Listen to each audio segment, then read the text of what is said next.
रामकिशन के घर। आज फिर से खाली हाथ आ गए आप। अरे, घर में सारा राशन खत्म हो रहा है। बच्चों के स्कूल की फीस भरनी है, घर का किराया भी देना है, कितने सारे खर्चे करने बाकी हैं। लेकिन आप हैं कि दूसरा कोई काम करना ही नहीं है आपको। पता नहीं और आपको कितने साल ऐसे लकड़ियां काट काट कर गुजारा करना पड़ेगा। अरे, अब नहीं मिलती ज्यादा लकड़ियाँ तो क्या करूँ? और मैं कोई दूसरा काम नहीं कर सकता, ये तो तुम्हें पता है। लकड़ियाँ काटना हमारा खानदानी काम है, मैं इसे नहीं छोड़ सकता। तो क्या हम हमेशा ऐसे ही रहेंगे? मैं तंग आ गई हूँ इस गरीबी से। तुम चिंता मत करो, मैंने सुना है कि गांव के बाहर जंगल में कई पेड़ हैं। मैं कल से वहां जाकर लकड़ियां तोड़कर फिर उन्हें बेचकर घर आऊंगा। देखता हूँ थोड़े पैसे मिल जाएं तो। अगली सुबह रामकिशन लकड़ियां तोड़ने अपनी कुल्हाड़ी लेकर जाने लगा। अनीता, कुछ खाने को दे दो, साथ लेकर जाता हूँ। जंगल के बीच पता नहीं कितना समय लगेगा। जी, सब्जी तो नहीं है, सिर्फ सूखी रोटी है, वही ले जाइए। रामकिशन जंगल में आ गया। वह आकर, अरे वाह, यहाँ तो बहुत बड़े बड़े पेड़ हैं। मुझे पहले ही यहाँ आना चाहिए था। अगर पहले आ जाता तो ज्यादा लकड़ियाँ काट कर ज्यादा पैसे कमाता। अनीता की शिकायत भी थोड़ी कम हो जाती। चलो कोई नहीं, पहले नहीं तो अभी ही सही। चलो काम पर लग जाओ रामकिशन। रामकिशन लकड़ियां तोड़ने लगा। बहुत देर लकड़ियां तोड़ने के बाद वो थक गया और बैठ गया। उसने अपनी साथ लाई हुई रोटी खाई और पानी पी लिया। फिर तोड़ी हुई लकड़ियों की 2 गड्डियां बनाई और उन्हें सर पर उठाकर ले जाने लगा। गांव में आकर, लकड़ियाँ ले लो, सूखी हुई लकड़ियाँ ले लो। अरे भाई, लकड़ियाँ ले लो। कोई भी रामकिशन की लकड़ियां नहीं खरीद रहा था। रामकिशन आगे जाने लगा। वो बहुत थक गया था। उसे लग रहा था कि अब इतनी सारी लकड़ियां उसे घर ले जाने पड़ेंगी। तभी, अरे ओ लकड़ी वाले, जरा रुको तो। जी मालिक, आपको लकड़ी चाहिए क्या? हाँ चाहिए तो, लेकिन दाम कितना है एक गड्डी का? जी 50 रुपए। क्या, एक गड्डी का 50 रुपए? ये तो बहुत महंगा है। मालिक, अगर दोनों गड्डियां एक साथ ले लो तो मैं 80 रुपए में दे दूंगा। इतनी महंगी लकड़ी? ये लकड़ी तुम अपने घर में तो नहीं बनाते, ऐसे ही कहीं से तोड़ कर लाते हो? फिर इतने ज्यादा दाम क्यों रखते हो? 60 रुपए में देते हो तो ले लेता हूँ दोनों गड्डियाँ। मालिक, लकड़ी तो ऐसे ही लाते हैं, लेकिन उसे तोड़ने के लिए मेहनत भी तो लगती है। कितनी दूर जंगल में जाना पड़ता है, सूखा पेड़ ढूंढना पड़ता है, फिर लकड़ी के छोटे छोटे टुकड़े करके उसकी गड्डियां बनानी पड़ती हैं। अब इतनी मेहनत का कुछ तो फल मिलना चाहिए ना। चलो, ये बात भी ठीक है। ना तुम्हारा ना मेरा। तुम ये दोनों गड्डियां मुझे 70 रुपए में दे दो। देखो, वहीं थोड़ी दूर पर मेरा एक ढाबा है। मुझे चूल्हा जलाने के लिए रोज बहुत सारी लकड़ियों की जरूरत पड़ती है। अगर तुम मुझे कम दाम में लकड़ी दे दोगे तो मैं तुमसे ही खरीदूंगा। और चलो, ढाबे पे जो बचा हुआ खाना होगा उसमें से भी थोड़ा तुम्हें दे दूंगा। अब तो ठीक है? ठीक है मालिक, आप 70 रुपए में ले लीजिए ये सब लकड़ियाँ। मैं कल भी आपके ढाबे पर पहुँचा दूंगा। सूखी राम को लकड़ी बेचकर उसके ढाबे से थोड़ा खाना लेकर रामकिशन घर आ गया। ये क्या लेकर आए हैं? खुशबू तो बड़ी अच्छी आ रही है। लगता है आज बहुत ज्यादा पैसे मिले हैं। ज्यादा तो नहीं, लेकिन एक ग्राहक मिला है जिसे रोज लकड़ियों की जरूरत पड़ती है। ये लो, उसी ने ये खाना दिया है और ये 70 रुपए 2 गड्डियों के। क्या 2 गड्डियों से सिर्फ 70 रुपए? आप तो एक गड्डी 50 रुपए में बेचते हो। 30 रुपए का घाटा। अरे वो छोड़ो, ये देखो कि रोज के लिए एक ग्राहक मिल गया। हाँ, पैसे थोड़े कम हैं, लेकिन ठीक है, उसके बदले में खाना भी तो दे रहा है ना। ऐसे ही दिन बीत रहे थे। एक दिन जब रामकिशन लकड़ी तोड़ रहा था, तब उसके हाथ से उसकी कुल्हाड़ी छूट गई और चींटियों के बाम्बी पर गिर गई। उस बाम्बी से कड़कड़ ऐसी आवाज आई। अरे ये क्या? लगता है चींटियों की बनाई हुई ये बाम्बी टूट गई। अब चींटियां बाहर आएंगी और मुझे काटने लगेंगी। चलो, अभी जाता हूँ यहाँ से। रामकिशन जा ही रहा था कि उसे पीछे से आवाज आई। रुको मूर्ख! रामकिशन ने मुड़ कर देखा तो उसके सामने पूरे शरीर पर मिट्टी लगे हुए एक ऋषि खड़े थे।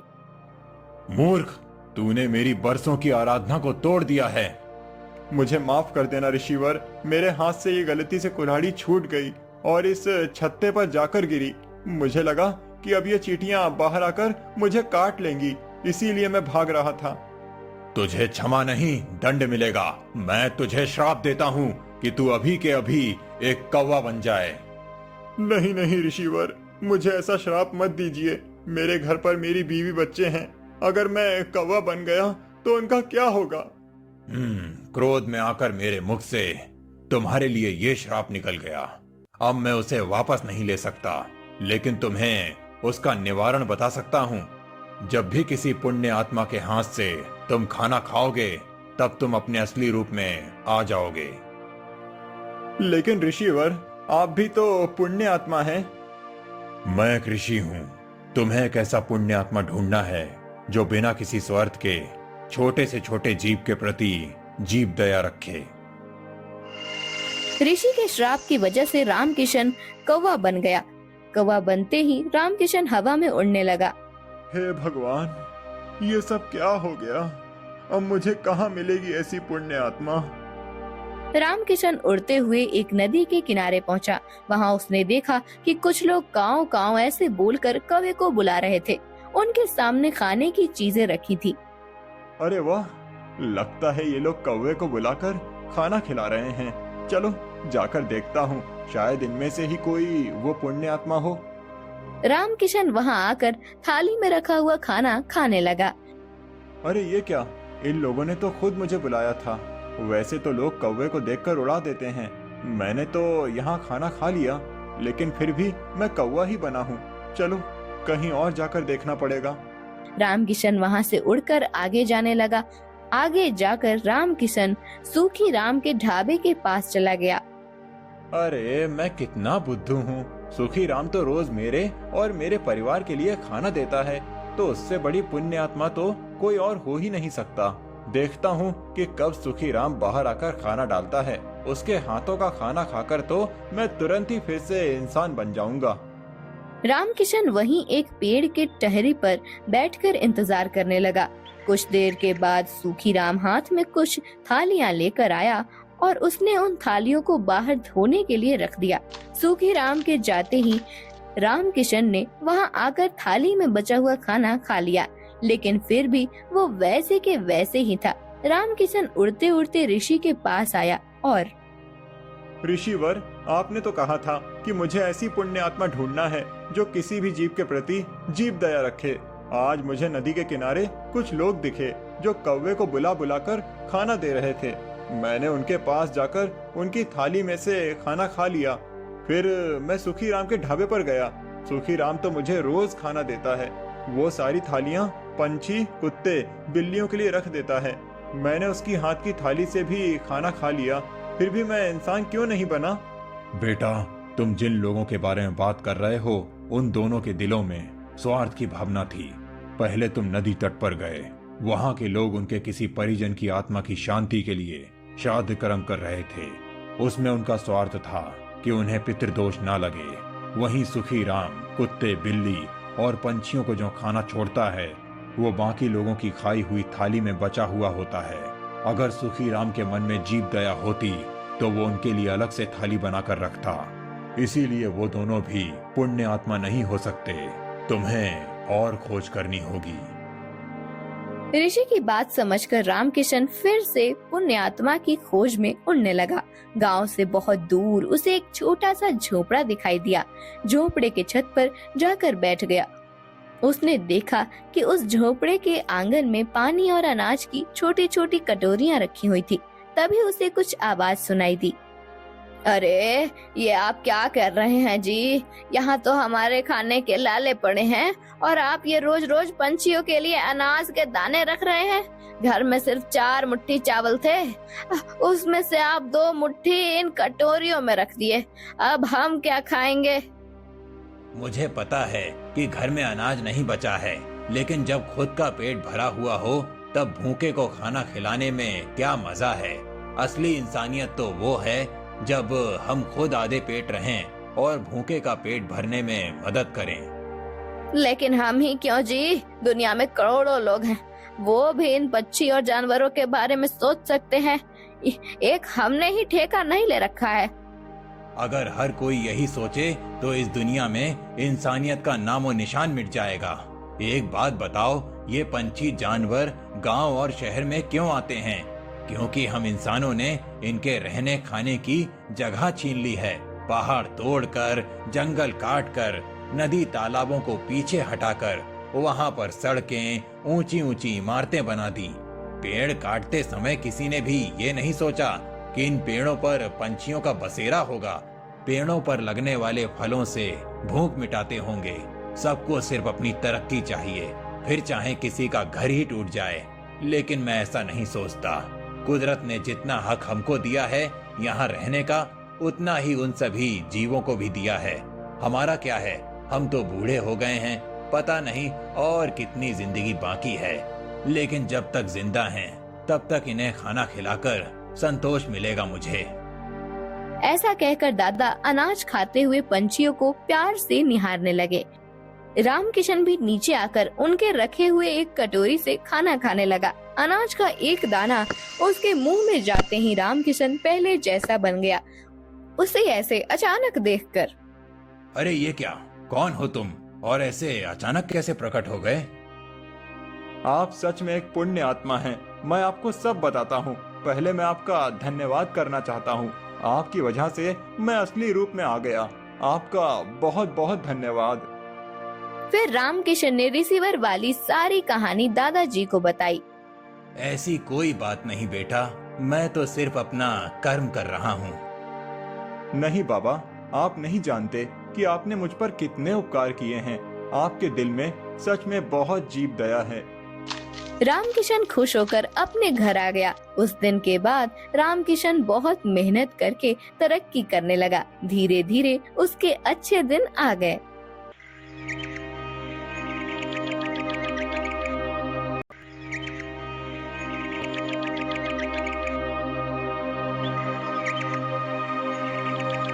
भोला सुबह सुबह अपने कुल्हाड़ी को लेकर जंगल की ओर जाने लगा।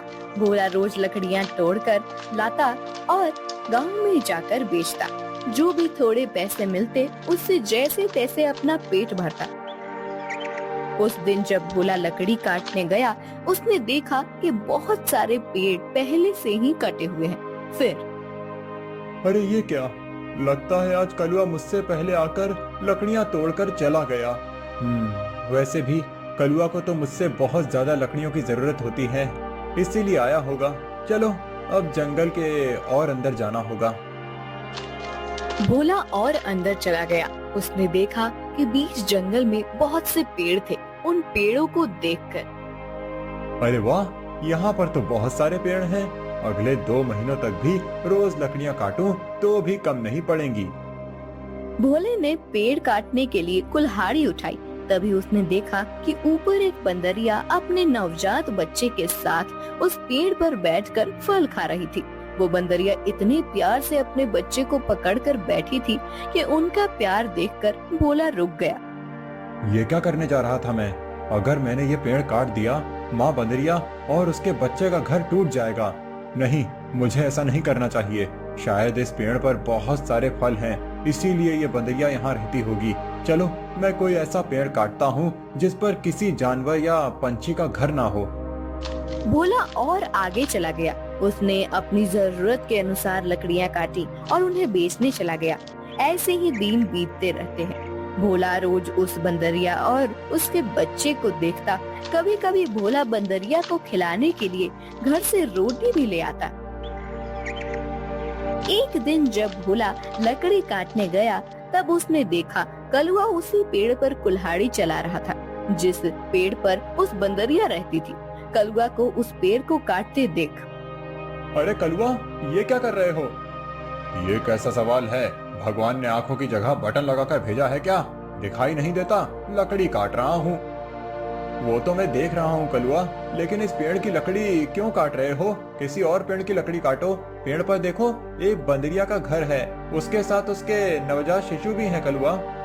तो क्या हुआ, वो बंदरिया किसी और पेड़ पर चली जाएगी, इतने सारे पेड़ तो हैं। लेकिन कलुआ, लेकिन वेकिन कुछ नहीं, चल निकल जा यहाँ से, आया बड़ा मुझे सिखाने वाला। और सुन, इस पेड़ को तो पूरा मैं ही काटूंगा, ये ध्यान रखना। तुझे चाहिए तो कहीं और चला जा, नहीं तो ये देख रहा है ना कुल्हाड़ी, मुझे जरा सी भी देर नहीं लगेगी इस कुल्हाड़ी को तुझ पर चलाने में।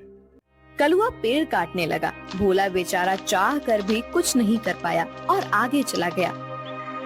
दोपहर के समय जब भोला जंगल से लौट रहा था, तब सपने देखा कि कलुआ ने वो पूरा पेड़ काट डाला था। भोला को बहुत बुरा लग रहा था। तभी उसकी नजर पेड़ के एक बड़े लकड़ी के नीचे गई। वो बंदरिया उस लकड़ी के नीचे मरी पड़ी हुई थी। उसे देख भोला के आंखों में आंसू बहने लगे। भोला को लग रहा था कि शायद उसके बच्चे की भी मौत हो गई है। भोला उस बंदरिया के पास गया। तभी उसने देखा कि बंदरिया ने मरते हुए भी अपने बच्चे को अपने गोद में सुरक्षित रखा था। हे भगवान, तेरी महिमा अपरंपार है। इस बंदरिया ने मरते हुए भी अपने बच्चे को गोद में सुरक्षित रखा है। सच में माँ आखिर माँ ही होती है। लेकिन अब इस बच्चे का क्या होगा? कलुआ भी कितना दुष्ट है। मैंने बताया था उसे इस पेड़ पर इस बंदरिया का घर है, लेकिन उसने मेरी बात नहीं सुनी। फिर भोला ने गड्ढा खोदकर बंदरिया के शव को उस गड्ढे में डाल दिया। फिर उसके बच्चे को अपनी गोद में उठाकर अपने साथ उसे घर ले आया। उस दिन एक बात से भोला अपने छोटे भाई की तरह उस बंदर को साथ रखने लगा। एक दिन भोला लकड़ी काटने गया था। तब क्यों भोला, सुना है तूने किसी बंदर को पाल रखा है? अरे खुद का पेट तो तुझसे भरता नहीं, अब उस बंदर को क्या खिलाएगा? वो वही बंदर है कलुआ, जिसकी माँ के तुम हत्यारे हो। मैंने तुम्हें कहा था कि उस पेड़ पर उस बंदरिया का घर है, फिर भी तुमने वो पेड़ काट दिया। वो बंदरिया पेड़ से गिरकर मर गई, इसीलिए मुझे इंसानियत के नाते उस बंदर को अपने साथ ले जाना पड़ा। अगर मैं उसे नहीं ले जाता तो इस जंगल में ऐसे ही उसकी मौत हो जाती। हाँ तो तू बड़ा दयावान है ना, सारी दुनिया की इंसानियत और अच्छाई एक तुझ में ही भरी हुई है ना। कलुआ, मेरी तुमसे विनती है कि आगे से तुम कोई भी पेड़ काटते समय थोड़ा ध्यान दो कि किसी जानवर पंछी का घर न टूटे। ए भोला, मैंने पहले भी एक बार तुझसे कहा था कि तू मुझे मत सिखा। जब तूने कुल्हाड़ी हाथ में लेना सीखा था ना, उसके कई साल पहले से मैं लकड़ी काट रहा हूँ। तू कौन होता है मुझे सिखाने वाला? रुक, तुझे अभी मजा चखाता हूँ। ऐसा कहकर कलुआ ने भोला को पीटना शुरू कर दिया। उसे पीटने के बाद भोला को उसने चेतावनी भी दी कि आगे से अगर वो इस गांव में लकड़ी काटने के लिए आएगा तो उसे अपनी जान से हाथ धोना पड़ेगा। बेचारा भोला घर आ गया और बंदर से बात करने लगा। चलो दोस्त, अब इस गांव से हमारा दाना पानी उठ गया है। उस कलुआ ने मुझे पीटकर साफ साफ चेतावनी दे दी है। अब अगर जान बचानी है तो इस गांव को छोड़कर जाना ही बेहतर होगा। चलो हम कहीं और जाकर हमारी अपनी दुनिया बसाएंगे। भोला बंदर को अपने कंधे पर बिठाकर गांव से कहीं दूर जाने के लिए निकल गया।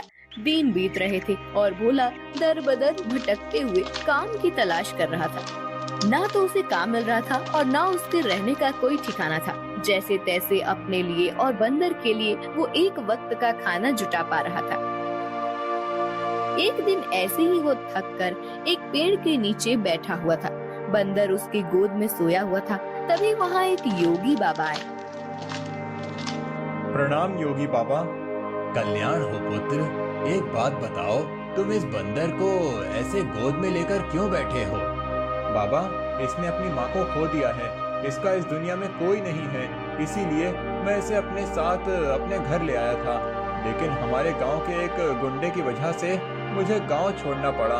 अब मैं काम और सर पर छत ढूंढते हुए दर दर भटक रहा हूँ। पुत्र, तुम्हारा हृदय सच में कोमल है। तुमसे किसी का भी दुख नहीं देखा जाता। तुमने इस अनाथ बंदर की जिम्मेदारी लेकर इसे एक परिवार दिया है। तुम अगर चाहो तो मेरे साथ मेरे आश्रम में रह सकते हो। मेरे आश्रम में मेरे कुछ शिष्य रहते हैं और कई बार कितने साधु भी आते हैं।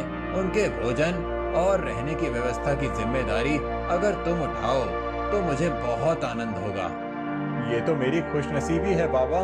मुझे आपके साथ रहने में सचमुच खुशी होगी, लेकिन बाबा मेरा ये बंदर भी मेरे साथ आएगा, मैं इसे कहीं नहीं छोड़ सकता।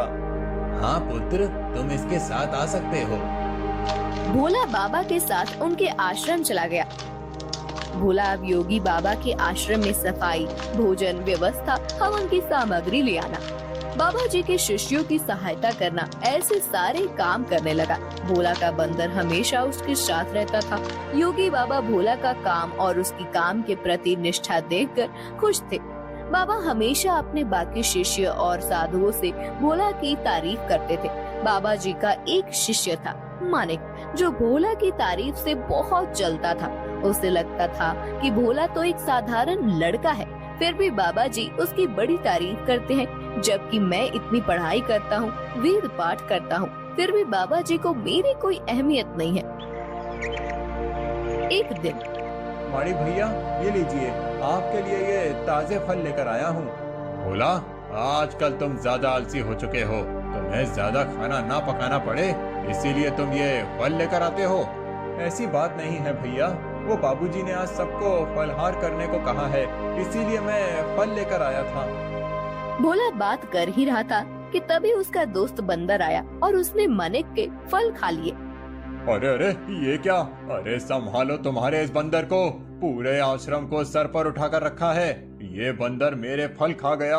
भोला, अभी के अभी इस बंदर को भगाओ इस आश्रम से, नहीं तो मैं योगी बाबा से इसकी शिकायत करूंगा। मानिक भैया, मैं आपसे माफी मांगता हूँ और आपके लिए और फल लेकर आता हूँ, लेकिन मेरे इस भाई को मैं अपने से अलग नहीं कर सकता। मानिक को भोला पर बहुत गुस्सा आया। उसने योगी बाबा से भोला की शिकायत की, लेकिन बाबा जी ने भोला का पक्ष लेकर मानिक को ही सुना दिया और ध्यान मग्न हो गए।